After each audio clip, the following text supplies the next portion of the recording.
इसमें जो मैक्सिमम आबादी है, ह्यूमन रिसोर्स है, हमारे युवा हैं और हमारी एक ऐसी पार्टी जो देश में नहीं अपितु पूरे सभी दुनिया में बहुत बड़ी पार्टी है, उसका चेहरा एक युवा है।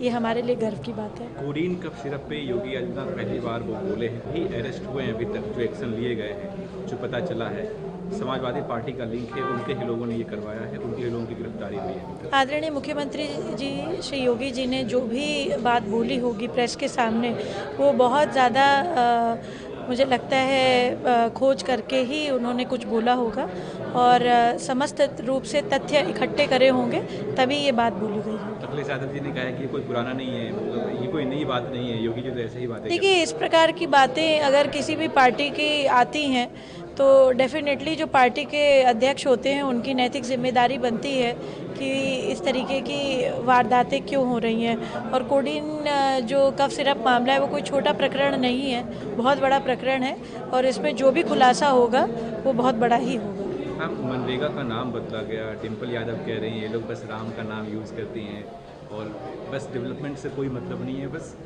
हिंदुओं को बरगलाने के लिए इस तरीके की बातें करती हैं। डिम्पल यादव ऐसा कह रही है। देखिए, मनरेगा की जो स्कीम है वो आज की तो है नहीं, बहुत पुरानी स्कीम है और जिस तरह से नामकरण की बात करते हैं, भारत का जो प्राण है, जो आत्मा है वो राम है। इसमें तो किसी प्रकार की किसी को भी अतिशयोक्ति नहीं है और किसी को हो तो वो गलतफहमी के शिकार है। दूसरी बात है, हमारे जो राम आदर्श हैं वो आज से नहीं है, अनादिकाल से हैं और अगर उन इस ऐसी किसी भी स्कीम का राम के ऊपर नाम रखा जाता है तो ये स्वागत और हर्ष का विषय है।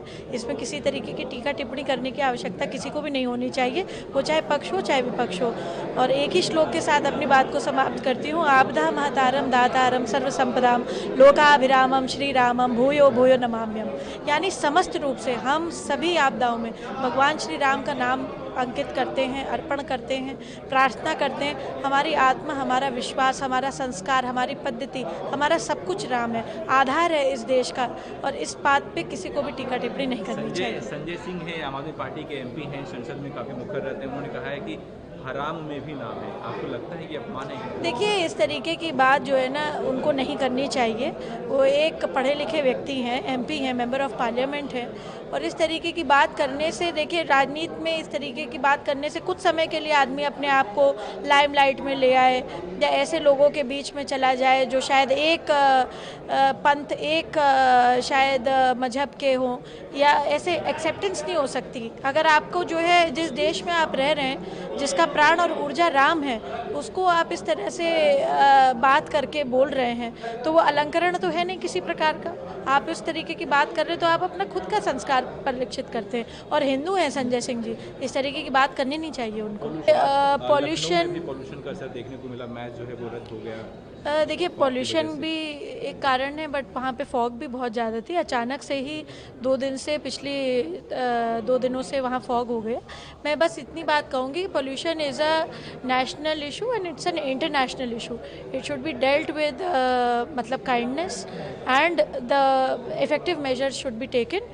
भारत सरकार अपना काम कर रही है, हमें इंडिविजुअली भी पेड़ लगाने चाहिए और अच्छे काम करने चाहिए। Thank you. अब मनरेगा का नाम बदला गया, उसमें राम जी का भी नाम है। डिम्पल यादव जी ने कहा है कि ये लोग बस राम का नाम का बस इस्तेमाल करते हैं वोट लेने के लिए, ना कि डेवलपमेंट करने के लिए। भारत में राम का नाम नहीं लिया जाएगा तो ला इलाही अल्लाह कहा जाएगा क्या किसी स्कीम का?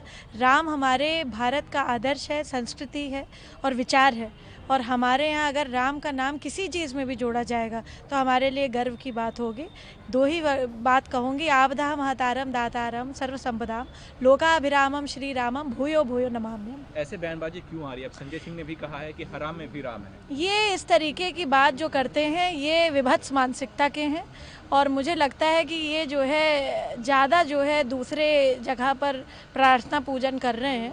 मैं समझती हूँ अगर वो हिंदू हैं तो इस तरीके की बात नहीं करेंगे। क्या कहाँ लगाते हैं? पार लगाना चाहती है।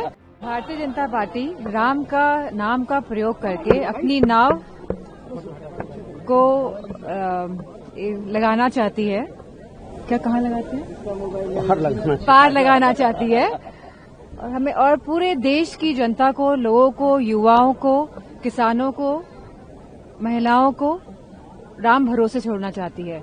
कहीं ना कहीं ये महात्मा गांधी जी के का भी अपमान है।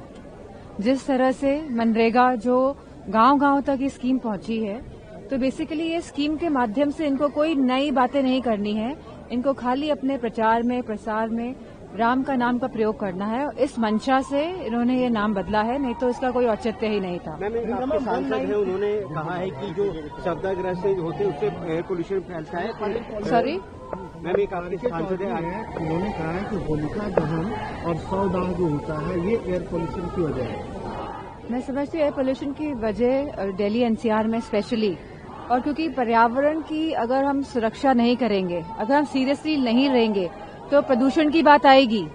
और प्रदूषण जिस तरह यहाँ पे दिल्ली में गार्बेज जलाया जा रहा है, पहले तो पूरा का पूरा टीकड़ा ये लोग किसानों पे फोड़ दिया करते थे, लेकिन जब चीजें सामने आई हैं तो पता चल रहा है कि पराली इसकी वजह नहीं है। लगातार जिस तरह से एनसीआर में कंजेशन बढ़ रहा है, जो अर्बनाइजेशन जिस तरह से हो रहा है, पूरी प्लानिंग के साथ नहीं हो रहा है अर्बनाइजेशन, और इलीगल तरीके से जिस तरह स्ट्रक्चर्स तैयार किए जा रहे हैं और जिस तरह कूड़े को जलाया जा रहा है, जिस तरह कोई भी वेस्ट मैनेजमेंट, क्योंकि सरकार केंद्र की भी और अब स्टेट की भी भारतीय जनता पार्टी की है, तो इसमें आंख मूंद के बैठे हुए हैं। वो नहीं समझ पा रहे हैं कि कितने बच्चे आज ब्रोंकाइटिस से सफर कर रहे हैं, कितने बच्चों की आय कम हो रही है, अडल्ट लोगों को लंग्स में पैचेस आ रहे हैं, धुएं के पूरे पैचेस दिखाई दे रहे हैं। तो ये सरकार संवेदनहीन सरकार है और उन्हें कोई फर्क नहीं पड़ता है कि प्रदूषण के क्या हालात हैं हमारे दिल्ली एनसीआर में, किस तरह ये मध्य प्रदेश में 6 लाख पेड़ काट रहे हैं, किस तरह ये अरावली जो हमारे माउंटेन रेंजेस हैं, 90% अरावली माउंटेन रेंजेस को इन लोगों ने संरक्षण से हटा दिया है, फॉरेस्ट संरक्षण से, और कहीं ना कहीं इलीगल माइनिंग अपने कॉर्पोरेट दोस्तों को फायदा पहुंचाने के लिए ये अरावली को भी तहस नहस करने जा रहे हैं। जो भारत माँ की बात करते हैं, आज वो किसी न किसी तरह इन सब चीजों के माध्यम से भारत माँ का चीरहरण कर रहे हैं, क्योंकि ये माउंटेन्स हमारे पहाड़ों को भी नहीं छोड़ रहे।